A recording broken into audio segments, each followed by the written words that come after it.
Welcome to the F50 Woman Podcast, dedicated to sharing stories from a diverse community of women in order to provoke you into a passionate pursuit of life, build unshakable character, and achieve extraordinary things.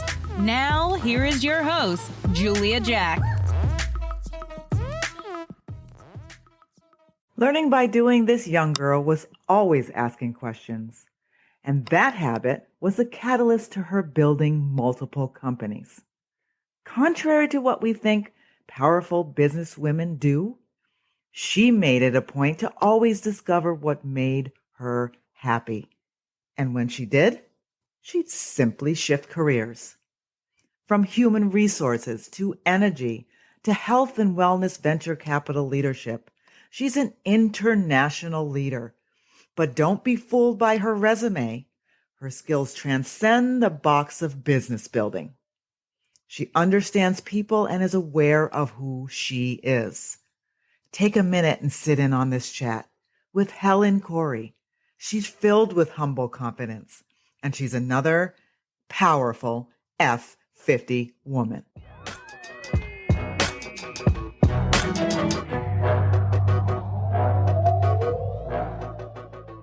Hey, welcome to F50 Woman. I am here with Helen Corey today. She is an executive. She's an experienced professional. She's a founder and a creator, and we're going to hear about all that in a minute.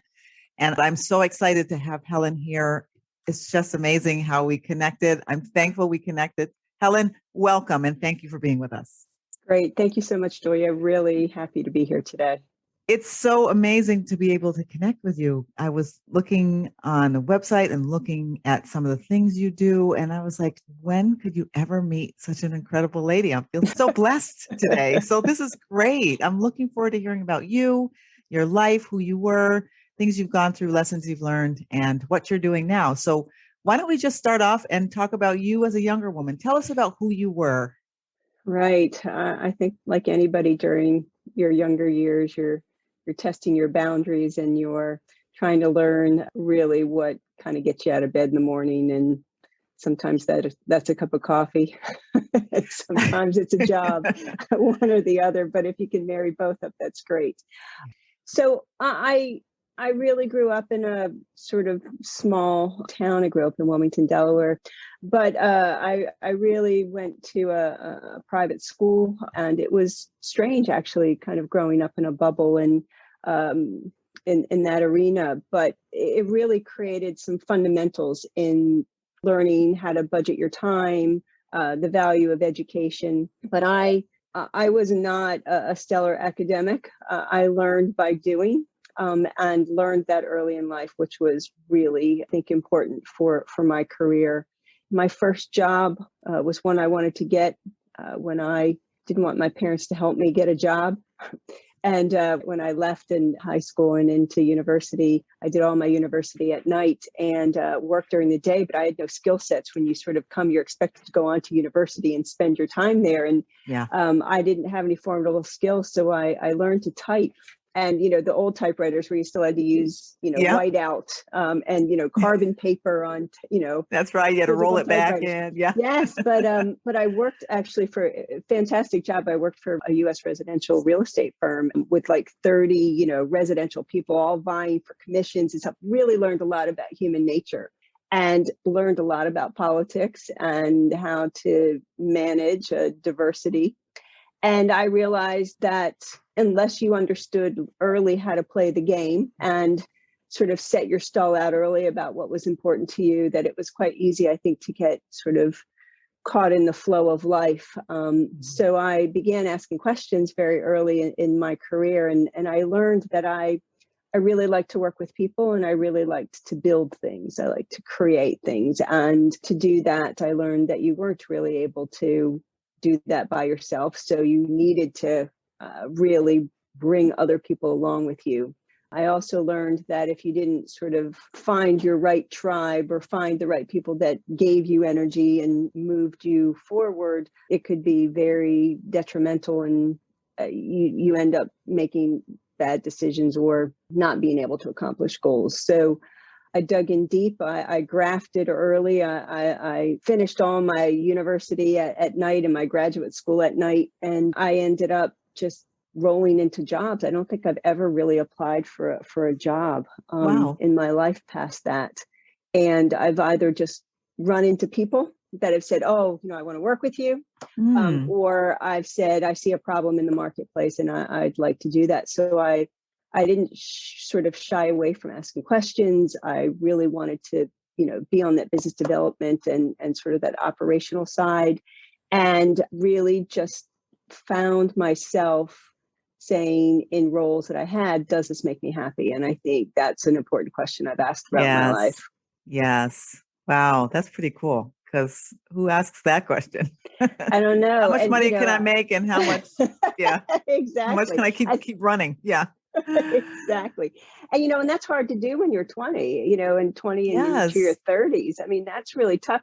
If you're really passionate about something and want to do something, you don't have enough gray hair to sort of hold yourself at the table for stuff. So you either have to be exceptional, which I wouldn't necessarily put myself in that group, but I was more than above average because I was willing to, I think, state my going in position. And I either knew something or I didn't, and was prepared to be vulnerable and say, I don't know this and I want to learn it, or I want to learn from you, or I want to be involved in this. I can either accelerate or can't accelerate, and tested stuff that I did. And I there were things that frustrated me and there were things that just were really great. And I cut my teeth in some areas and rounded out some of my sharp edges, as you normally have, as you're going through business at that age. Yes, absolutely. So you said so many incredible things. And I'm wondering, as a woman, as you were working, being vulnerable and asking questions, was that hard for you? Was it natural? Because a lot of times we want to try to be tough and say, I know that, and you don't really know it, but you're trying to be something. You don't want them to think you're weaker, not as smart, I always want to be the dumbest person in the room. I always want to really work with people that I can learn from, and hence that ability to not wanting to be always right or having the answer all the time. And I think because I really tried a bunch of different things, and I guess I had that confidence because I figured the worst thing that someone can say is no. Right? Right. So if you ask and you want something, the worst thing they say is no. And if you didn't have it before, then you're really no worse off. Right. Right. So if you're willing to sort of say that up front. And then I think the second part was I had enough confidence to say, well, if this doesn't work, I don't know, whether it's personality or the job or the role or things change, that I was able to go get another job. Yeah. So having that confidence of, well, how bad can it be? And if you're willing to fail, I mean, all calculated, and it's not like you just willy-nilly. I mean, but if you're like, it's different when you say, I want to be a nurse or a doctor, right? That's a very skilled profession. You have to go a number of years. You have a lot of expertise and criteria, lawyers and things like that. But in business and operations and software and manufacturing and marketing and all those, there are some gray areas that you can sort of oscillate between and test about things about yourself. And I think with those, you are able to say, if this one doesn't work out, either the macro part about the business don't work, the micro parts of you don't like the people you work with, like you can just say, I'm willing to go get another job. Because I think one of the things I also learned is that everything has a beginning, a middle, and in the end. Things can be really crappy and you want to work through it. But you got to sort of just ride it. Sometimes you just have to ride that wave and think it's going to have a beginning. It wasn't fun. It's going to be in the middle. I'm in the icky part, but it will come to an end. And if you can help yourself forecast for that. So, and I think that's for looking at roles too. I think the point about where my parents worked for companies for 30 gazillion years, right? That is not something I look at myself in my careers or ones I've created for myself. I look at my kids and, they've had several jobs that didn't even exist when I was there. So I think that ability to kind of really put yourself out there and say, I don't know what it is. I want to be involved. I like those people. I think I can learn from them and be honest and ask questions. I ask questions all the time. Yeah, I love that. I'm going to remember that. Ask questions. I agree with that too, because you don't know what you don't know, and you'll never know if you don't ask. I mean, when You know? I was asked to start one of my businesses called Amped Associates, I started that business with the conversation after I was finishing a different role. A family member had this idea, and they're like, "Oh, I don't know how to start this company. You've done a couple. Can you help me?" Mhm. And I knew nothing about the energy business, right? I mean, I wasn't going to be an engineer. I wasn't going to be fixing big turbines. I wasn't going to be competent based on the level of effort and where the market is. So I realized that when I'm in those positions, I hire the best people around me that Mhm. can fend off oh, I don't want to work with you. So I hired the best board I could. Mhm. But the one thing was I found, because I would go into meetings and go, I'm sorry, what does that acronym mean? Or what does that term mean? And I would find that most people in the meeting didn't know either. Didn't know anyway. And then I'm just like, okay, well, let's all learn together. And it wasn't like, oh, why are you saying that? Because most people get defensive. I would always be like, that's great. Let's all learn together. Like, what does that mean? And how is it applied? And, Yeah. kind of bring the room along with you. Yeah. So I never saw that as a negative in my world. Nice. Okay. I'm wondering, did you always want to be a businesswoman? When you were little, did you want to do something else? No, Did you want to dance?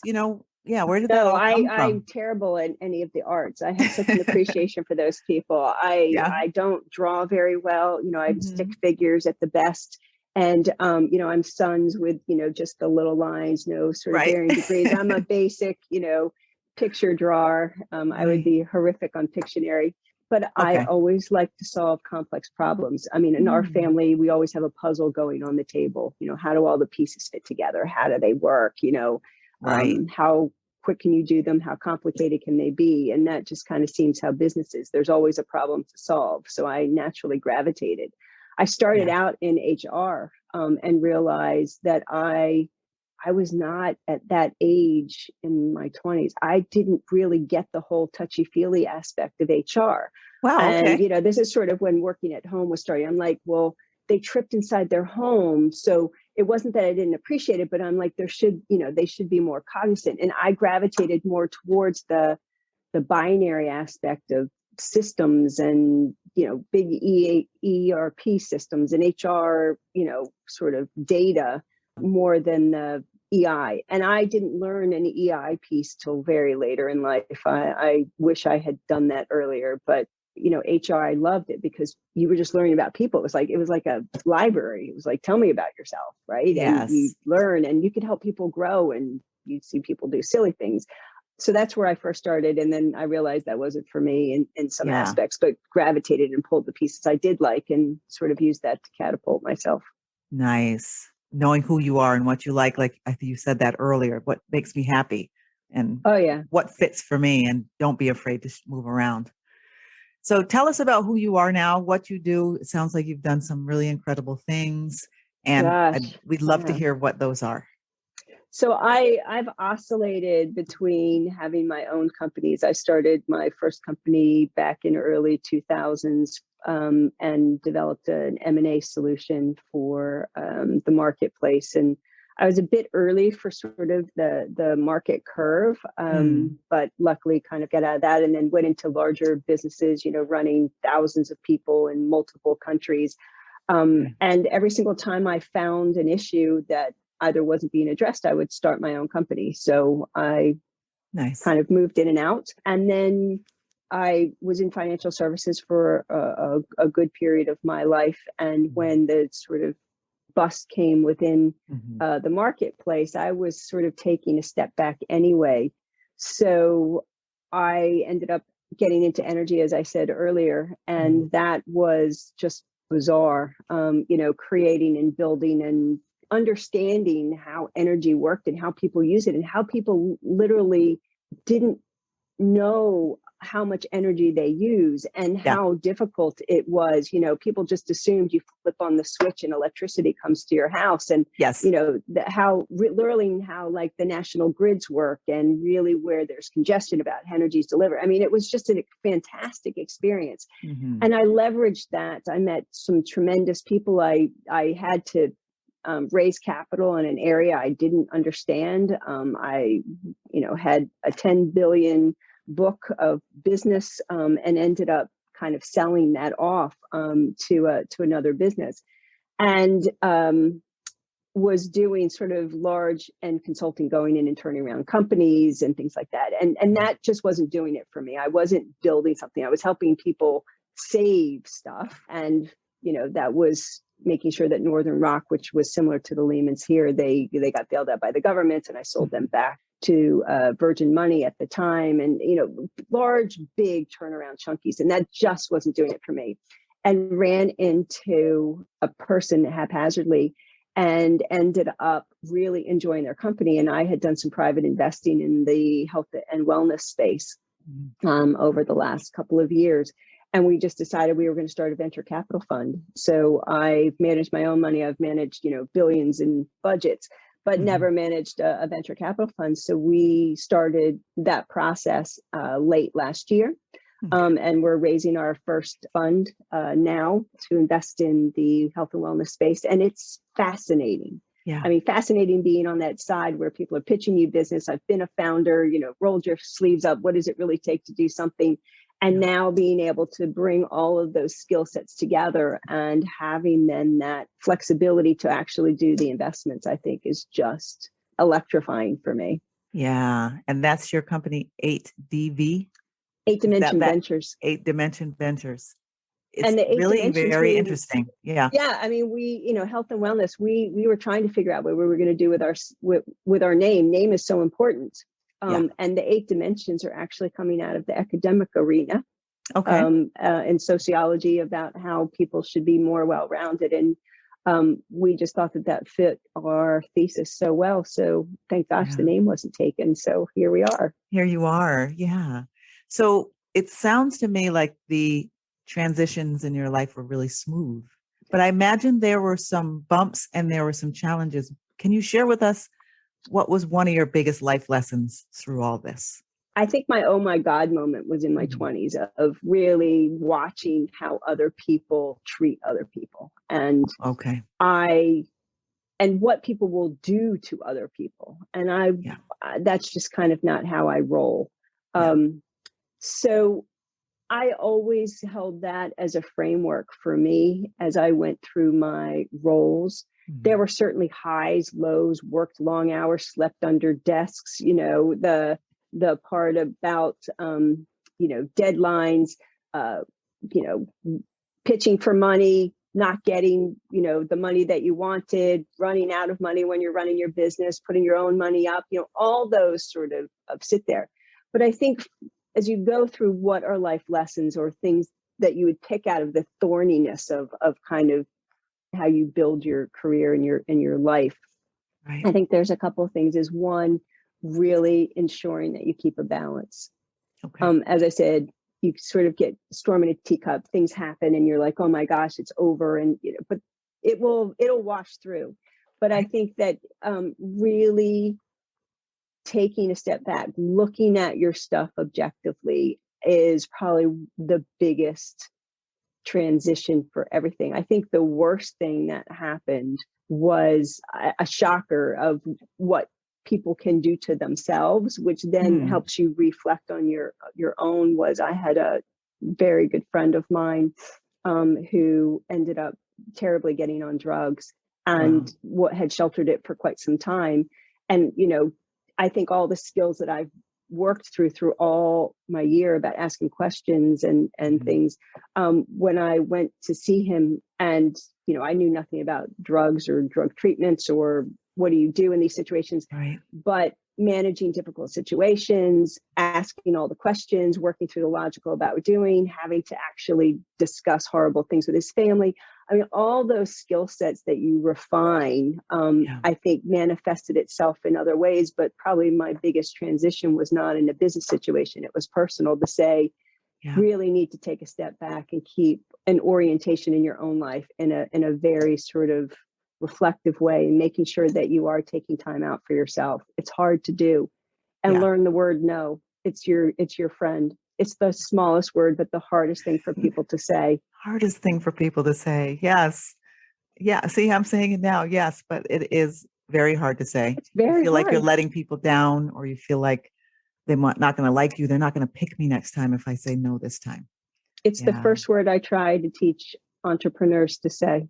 Yeah. Yeah.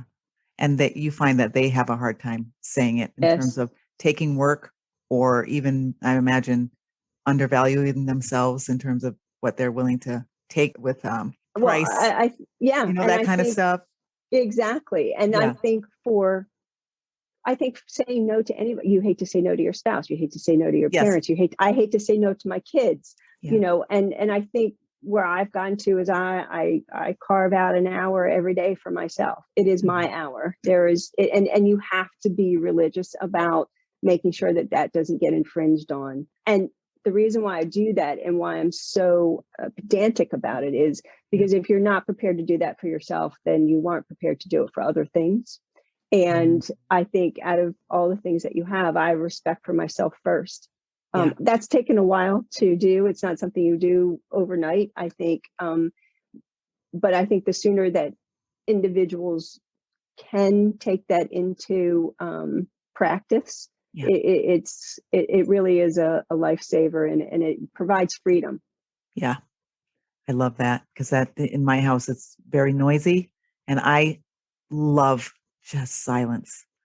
But like you said, you don't take the time, you don't carve it out and say, this is my time. Well, times have really, I always orient people to time, because there's 24 hours in a day, period.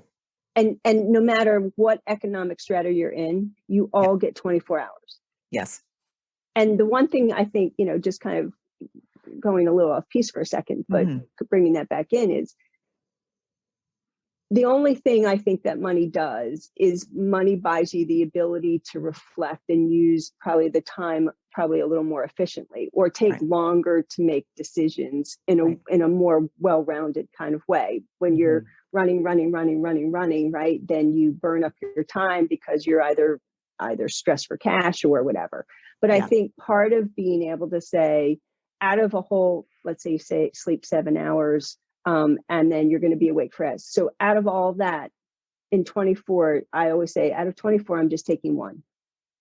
And the rest I'm willing, the sleep you have to do, eventually you just crash if you don't. Right. But, but I think out of all of the demands that people will have for you, family and business, is to really take that time.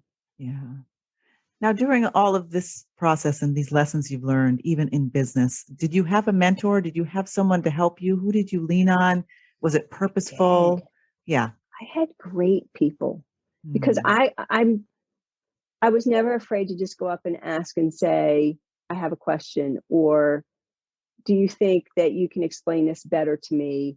Or I found this about you, I don't understand it, or I want to learn more. And I think that still back to the vulnerability of, well, they won't mentor me because I am who I am. Busy, or you're too busy, or whatever. And I think people, when they have reached certain levels and they have transitioned into a more reflective and giving back mode in their life, that they will find the time. So I have had some absolutely stunningly fantastic members who, even to this day, I've added to my 8 Dimension Ventures board, because they've been with me for so long. I want those people who will not drink my Kool-Aid and will be able to say, listen, I know you X.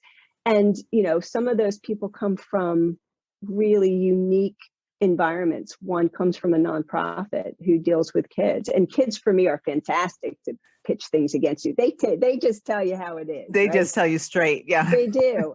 And I've had people in high ends of business, which names certainly are known to many, who have given me, even if it's just 15 minutes, where then I've had mentors who have been there for 10 or 15 years. And we've sort of almost oscillated. I've been in one area, they've been in another, and we've sort of shared that journey and respect for each other. But I don't think that I've had one that has just been, oh my gosh, like I've learned everything, because my view is everybody has something to give. I think you just have to be willing and open to listen to what they're prepared to tell you. And I've sought out people. I'm like, I need you to teach me this. How can you do that? Yeah. Nice. Yeah. having a variety. Not everybody can do everything. Not one person, can do everything for you. If you are enjoying the F50 Woman podcast, don't forget to share your positive comments and ratings and share us on all your favorite social media channels. F50 Woman is a movement created for women, spread by women. Thank you for your support. Now back to the show and your host, Julia Jack. Now, if you were to meet your younger self, what is one piece of advice you would give her? Right. What would I say? Well, I would probably say breathe. Just breathe. Okay. Life gets really hard sometimes. And I've been stretched for cash. I've been ill, everything that everybody else does. Yeah. But I think you have to think through it and you have to think logically. But at the end of the day, I think people, and I mean breathe, be able to reflect and understand outside of physical breathing. Obviously, you want to keep breathing, but it is, instead of doing the, oh, woe is me, the glass is half empty, it's never going to get better. Those are times where you just have to say, right, I'm just going to let this one ride. And I think that if I had done that earlier, rather than probably bucking, trying to solve it all the time and trying to grind to that finish before either other people were prepared to do their part or pushing the agenda too fast. So therefore there's collateral damage in what the outcome could have done. Then yeah, I think really kind of being able to just breathe, sit there and go, okay, yeah, be with it. And it's hard to be in the moment and sometimes like that. Yes. Yeah. Just breathe. Yeah. And it's hard. Yes. So yeah. I think the other thing is that nothing is a straight line, right? Everybody always wants to go, well, I'm going to be extra, and yes, I'm going to please talk about that. Right. It is not, life is not a straight line. Business is not a straight line. Marriage is not a straight line. I think that's where a hard piece is, to kind of mismatch that expectation and trying to fit things into a box. And I think where I've always worked from is, and teaching my younger self, when you're there and you just want things and you want it to go fast, and why can't it go faster? I look now and I'm like, oh my God, it's already in September. Where is this year gone? Right. Yes. That whole thing where you're growing up, your parents would say like, oh, you don't want to wish that too fast. Right. Yeah. And you're like, oh my gosh, I'm my parents. Yeah. So, but I think the whole part about nothing should ever be, shouldn't plan 100%, right? I think the one thing is to manage risk. It is the ability to say, here's a framework. I think it's going to go like this, but you have to ease some of that wiggle room, because it's never going to go as you expect. And I always sort of say, when people are, when you're sort of in that wedding part, and people would be like, oh, my wedding, and I hope this doesn't go wrong. And I'm like, listen, you and your groom are the only ones that are going to know what's supposed to happen.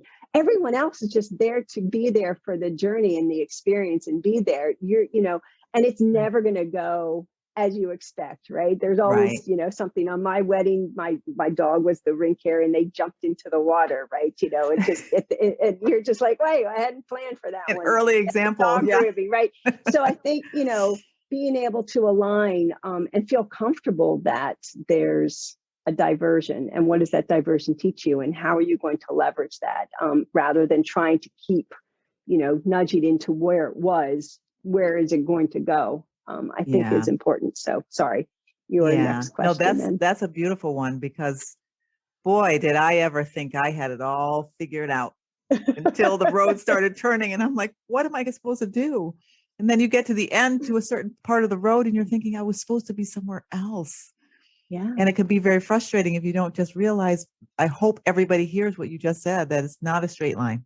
Nothing. I look at myself now, right? I'm 55 and I sit there and go, oh my gosh, well, when I was in my 20s, did I think I would be where I am now? And then I'm like, oh, well, if I was in my 30s, where would I be now? Oh, and then if I go to my 40s, I'm like, oh my God, I'm nowhere where I thought I would be when I was in my 40s.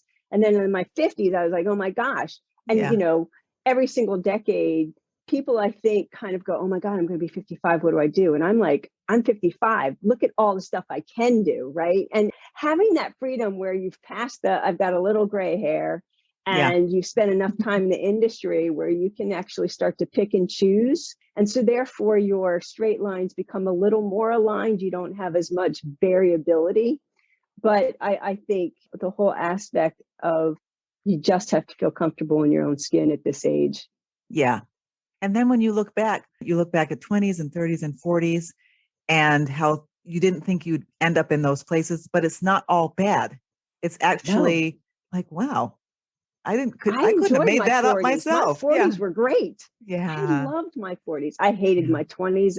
My 30s were little rough and edgy, but yeah. Yeah. Now you're like, oh my gosh, like this is what I was meant to do and why I did all the things I did. And I think where Steve Jobs did a speech somewhere in a Stanford graduate where he said, when you look back and you can start to see how all the dots connect. Yeah. I'm starting now to understand really the straight line isn't a straight line, but isn't it really an interesting mosaic? Yes. Nice. And it's so beautiful. And I Yeah. hope that younger women are listening, really younger women are listening, and just wait for it. Yeah. Breathe. Breathe. Yep. It's going to look beautiful when you're done. Yes. So what's next for you? I know you have your business, which sounds really incredible. We'll talk about how people can get online and see that at the end.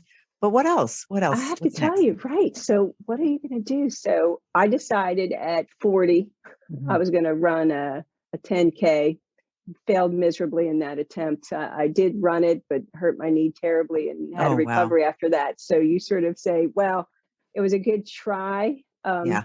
So I find that I need to be a little more careful physically as you get older. Upper Yeah. body strength, for anyone who's listening, upper body strength and core, focus on those. They will. Yeah. I've watched my grandparents and my parents lift themselves up and move. It is the be all end all. Yeah. From a physical standpoint. So for me, I think is just to be healthy and mentally healthy, Yeah. like being able to take things in stride. And I want to have fun. I mean, I want to go in the current company we're doing. I want to build this venture capital firm to really be something to focus on people and planet, where we're tending to make our investments, to use it as a vehicle to drive some of the broader initiatives that we're thinking. And I think personally is recognizing, one, that my husband and I clearly can spend time in a confined space as our home on a continuous basis and still not kill each other, which is great. Yes. So I'm That's a victory. I'm feeling pretty accomplished Yes. with COVID with that. But I think it is, in my 20s, I looked for how was I going to spend or what was I going to do when I was 50. Now I'm 50 and I'm like, okay, so if you have, let's say, a good 40 years till I'm 90 or 35 years till I'm 90. Yeah. What do I want to do in those 35? Yeah. And I think focusing now on what is the best way to spend the 35. And it isn't accumulating things. I think it's more of doing things and experiencing things and sharing things with people. I think that's really where my focus is. Okay. Any particular experiences you want to have? Anything crazy? Crazy. We are, Okay. I think for us, I'm not a big heights person, so Yeah, me neither. we'll just steer away from those. I think for us, it's really what parks or forests and things like that can we walk in.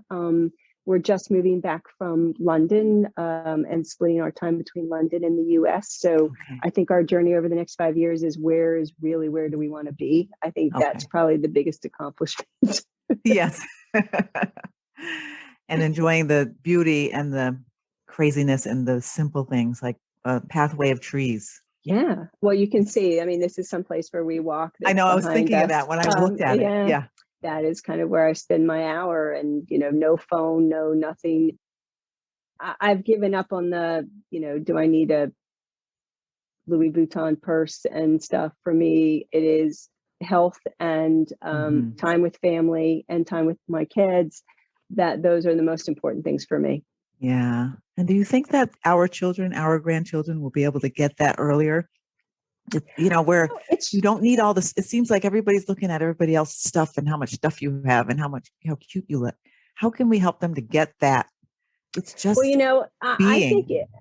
I'll give a couple of examples, Yeah. which are sort of a little esoteric, but I will bring it back. So Yeah. we lived overseas for a number of years now, and my younger brother had children, Mhm. and we were not able to travel back for a number of years. So the only way we could really see them was through video. Right. And with that, it's really hard to communicate with a 6-month-old or a 1-year-old. You're sort of doing Yeah. the dancing things across and stuff. When we were actually able to come back, Chloe was a couple of years old by then, and she walked into our house here, and she was scared of us. Oh, wow. Okay. Because we were usually like television, right? Very flat. And now we were like these people, we had dimensions, and we talked, and we could interact with her in a much different way. And it was Interesting. very scary. So that piece is an orientation to what the power of technology has done in sort of allowing people to still bring along journeys. Yeah. Yeah. Second thing was around wearable devices, Fitbits or Garmin's or whatever your sort of tracker is, if you have one. Mhm. But I found overseas was my parents got Fitbits, and we were sort of so we could see each other's scores and things like that. And they gave them a little emphasis. Yes. And with that, the great thing for me was when I would wake up and I would do my thing in about 12 noon, because it would be 7 a.m. here in the US, I would be able to go on Fitbit and look and see. And if I saw their numbers moving, I knew they were up. Yeah. Right. I knew they were alive, and I didn't Yeah. have to call or worry. Right. Wow. So you've got all these really sort of pieces of technology and things that are happening, which haven't been orientated for their purpose, but Yeah. have provided almost an indirect value. So within that, you sit there and go, the younger generation is playing with stuff at a rate where my generation, your generation, is functional, right? They are pushing the edges and testing the edge, and technology will move. We'll be in AR, augmented reality and stuff in 5 years, and we'll just put our glasses on and do, right? It is traveling so fast. Yeah. So when you ask the question is, there are pieces I think that people adopt and can absorb into their daily life that is not scary. Right. I'm not a big video game player. I video call. We're videoing here. Yeah. And because of technology, we were able to find and connect. And I think what will happen is the ease of the younger generations will have the sense of connection easy, because it will now just be second nature. Like they don't know that to plug a VCR or a CD in and watch a movie, right? It just streams. But what I do think is that they will find it harder, where I think us at this point have some of that social interaction and being in the same place, and that orientation. And I'm hoping that full on aspect is not lost. And that is something that the younger generation refines. Because you walk into rooms and everybody's staring at a phone or a tablet, at a screen, or whatever. Right. I mean, at our house, the phones go in a basket, and you sit at the dinner table and you talk. It's that conversational piece. And so I think what our calibration will be so different. The measurements will be different. But I think that personalization is something I think that they will have to strive to keep. Right. Okay. And do you, in your business and in your work, did you find that the younger generations, that was showing up in the way they work or the way they wanted to work? It's interesting when people are in school and then they go to university. University is all about individualism. I don't care if you go to class or whatever. But then they come out and they go into business, and business was all about being together, right? It was immersive, and I need to see you in your seat, and all that kind of stuff. And now through COVID, that's all been torn apart again, right? Because everybody's now dispersed. And how do you get that sort of integration? Yeah. So I think at the beginning of COVID, it was struggling because people didn't know what Zoom was, or you weren't going here. And that sort of tangibility and sharing and moving documentation and that confidence around it. I think that COVID has trajected us, 10, probably 15 years ahead, where the norms where that college, younger 20 generations were coming out, the world has now adopted to how they work. So I You're think right. that transition is easier.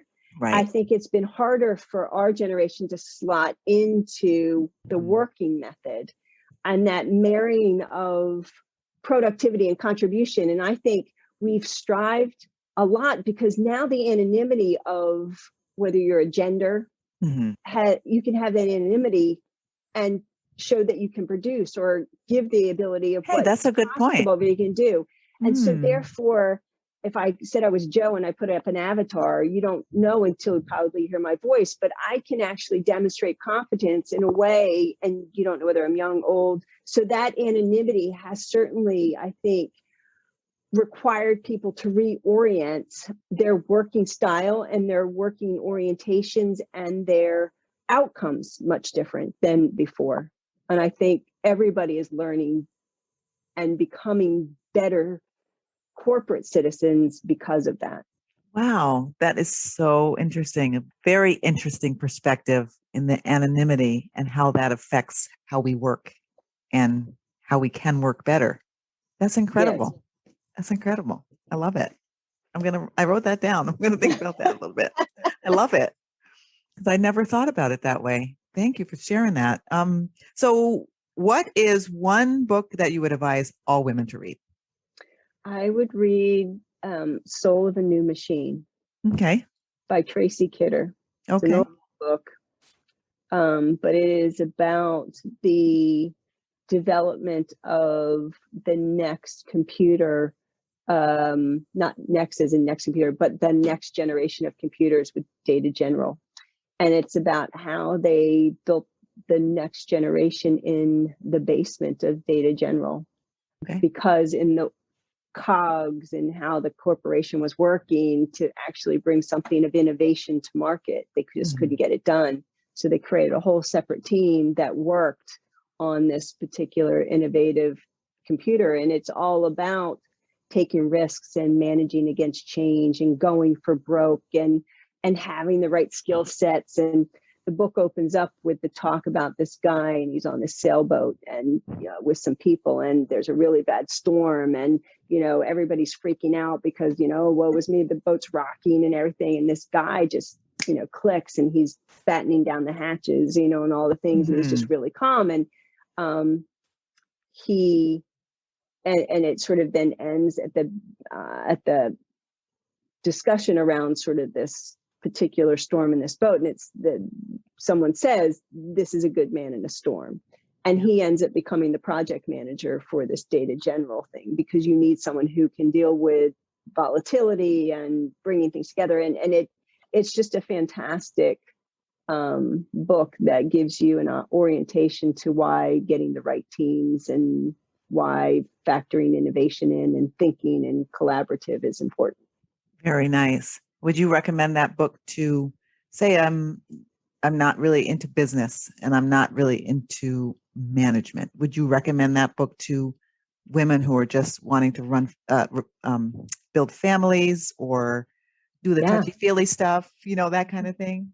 Yeah, because I think, for me, it's pretty cool because there's chapters in there like Flying Upside Down, and it all talks about, how they had to flip the whole aspect of how they looked at stuff. It's all about orientation and asking yourself the right questions. And am I doing something because I want to do it, or is it the right thing to do for the team? And, that factors into families, am I forcing my kids to go play football because I always played football? I think it's important that some of the life skills transcend, business. I think it is about patience and focus and knowing when you've gone too far. I think this just embodies all of that. Nice. I'm going to have to check that one out. I have one question that I'm going to throw in here because it's my own personal question. Okay. You were running businesses, one sector, and then you moved over. It was into the energy. How do you make that transition and be successful when you don't understand, or you not necessarily understand, but you're not versed in that industry? I know you talked about it a little bit, but I'm just so curious. What are the skills that you bring across that allows you to just run the group of specialists? Well, I think energy, I wouldn't have normally gone into it. It was, as I said, request from someone who I knew. Mhm. But I think the starting point is knowing that you weren't going to fake it. Like, Okay. no one was going to look at me and say, how the hell can you be in energy? Right. Right. So knowing that you don't have to stand up and say, everyone is going to be looking at me for the answers because I'm not going to have them. Right. So that was, I think, the first part. And I do that with lots of things that I don't know. So the second thing is saying, what are we trying to achieve? What are we going to do? And what do we need to do it? And then it's starting to say, we're going to have energy projects and they're going to look like this. So those energy projects take X, Y, or Z. Okay. And then I went and found the resources that I needed. So I needed someone who understood energy and someone who understood pricing and someone who understood gasoline. And I just went to them and said, here's the vision of what it's supposed to be. And some joined, some didn't. And with that, you just start to piece together a business. Does this make sense? Okay. Can we make money? And you go back to what I would consider core business skill sets. Right. And through time, I would sit there and say, all right, tell me how this works. I would never understand that, here's how the engine is built and whatever. But I'm like, okay, so I would go macro. I would be like, okay, so gas comes out of a pipe and gas goes into the engine and the engine produces the energy and the energy gets calibrated. And then it has to be, if it's generated at X megahertz, then it has to come down to 15 in order to fit into grid. And I would just draw the pictures and I would just have all these pictures about, well, how does it work? And, almost like piecing together Legos. And I took the role as the orchestrator.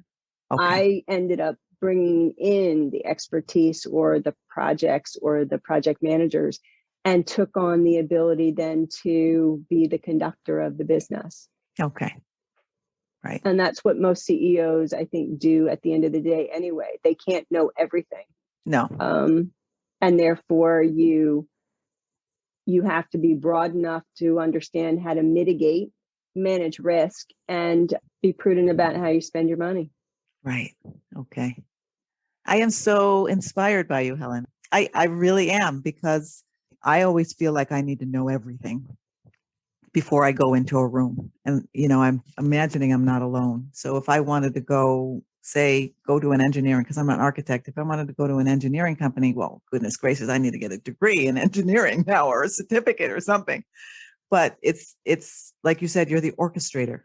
If you remember, way back in my time going to school, you had the Dewey Decimal System and you physically walked into a library and you'd look up a book and you'd take the card and you'd have to go on the lines and the book wasn't there. And then you were like, I got to go and I, put my name on a list for someone to do it. Right. The access to information was very clunky and painful. And you're in an environment now where data is just pouring in from multiple areas. And I think the hardest thing now is to say, what piece of information do I want? And I think university kids, younger people, it's not about, I don't look for people to regurgitate what's there. I can easily say, hey, Alexa, or hey, Siri, or whatever. Tell me what, it is today, or what's the definition. So I think where it's important is to say, if I have this information, what am I going to do with it? How do I add? How do I make it better?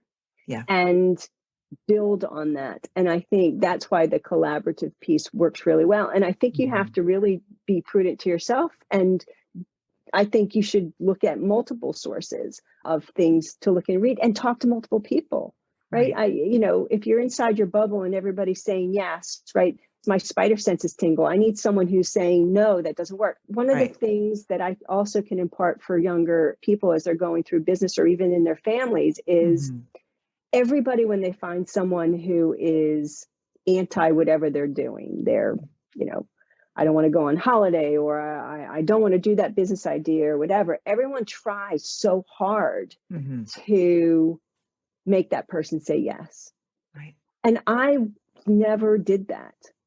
I always wanted that person just to get to neutral, because if they're in neutral, they are never going to be a roadblock.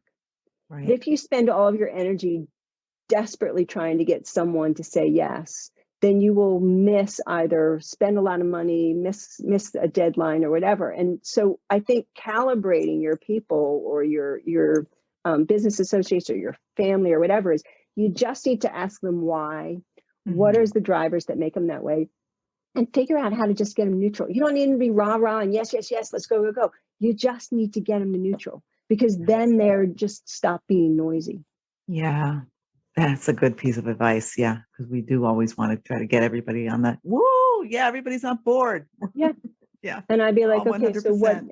And the other thing I would always do is, this is sort of in my business, but I would always call the secretaries of every single manager that would be in my meetings that I would go to, because they're either going to have a bad day. They fought with their wife, they fought with their husband, they fought with their kids. Yeah. They didn't get the coffee they wanted, but they're going to bring that into the meeting. Yes. So you just want to know so that you can just bring it up. And if you know that someone's against something that you're going to be in a meeting, whether that's in a family huddle or, a business meeting, is you just want to be the first one to put it on the table. You want to take the energy out of the room. If you know that your son doesn't want to go to football and you know he's going to sit there and say, I hate that you give me football, I would just sit there and say, why don't you like going to football? Yeah. Okay.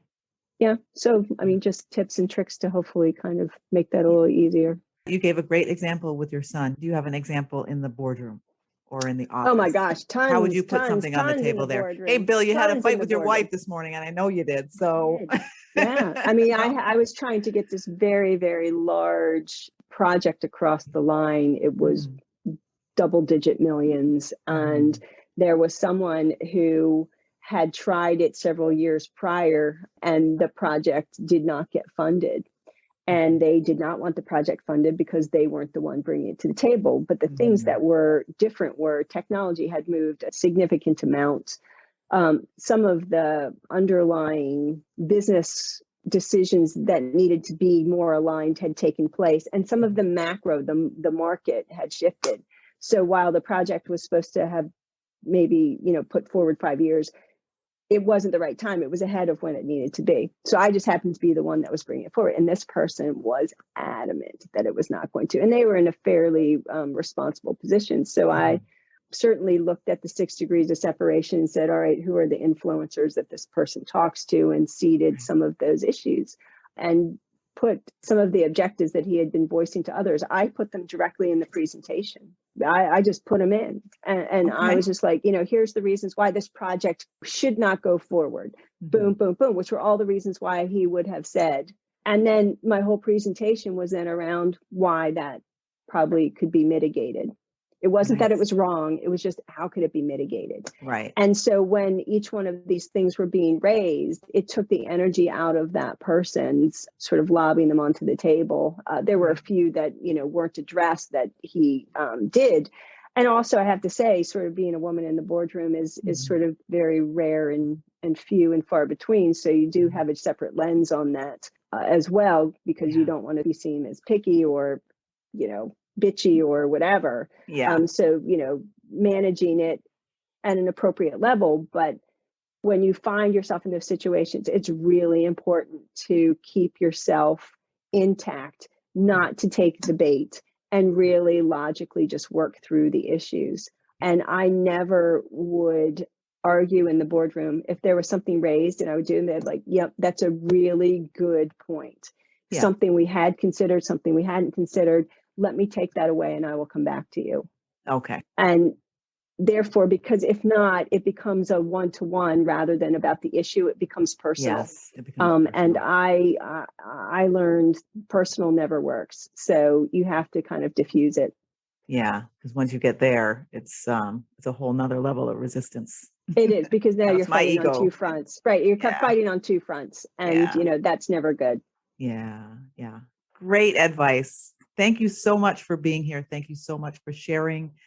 Please tell the audience where and how we can get in touch with you, your website. Give us information about that. Sure. You can certainly reach out to me on LinkedIn. I'm there. I'm more than happy to take requests. Second is you can reach out to me via our website on www.8dimension.ventures. I know that's weird. That's 8dimension.ventures. Helen Corey, and more than happy to talk and share what I know. Okay. And do you do this as part of your work, or on the side, do you help other business people, business women individually to, I don't know, get to the next level or navigate their careers? I do. I mentor some. I sit on boards of others, and now obviously putting my money where my mouth is, and others' money where my mouth is, with for founders who are looking to kind of get to the next level to fund them as well. Great. Well, thank you again for being here. Please get in touch with Helen if you have any questions, if you need some advice.